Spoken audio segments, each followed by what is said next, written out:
Imagine walking down your local high street, shops closed, windows dusty. For many small businesses in the UK, this isn't just a scene, it's their reality. Without a digital presence, businesses struggle to connect with customers, and nearly half of them worry about their future because they lack the tech skills to grow.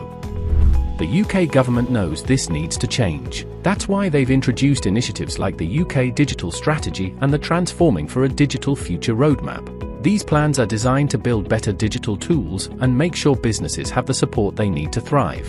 At Grozeo, we're proud to be part of this movement. We make going digital simple and accessible for every business, no matter their size or skills. With Grozeo, you can create an online store in just a few clicks. It's free to use, and you don't need to be a tech expert to get started.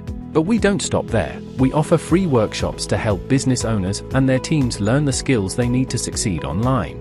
From teaching digital skills to connecting businesses with suppliers and customers, we're creating a network that helps local businesses grow. Take House of Spells, a magical Harry Potter-themed shop in central London. With Grozeo, they launched their website and instantly reached a wider audience. In just 3 days, they welcomed 163 customer sign-ups and completed 11 sales. And it all cost just £3.51 per customer to make it happen. We're also teaming up with incredible partners like Uber Direct, the Mayor of London, and local councils to help businesses bounce back and bring life back to high streets. We believe every business deserves the chance to thrive. Together, let's empower your local businesses, grow your community, and build a brighter future.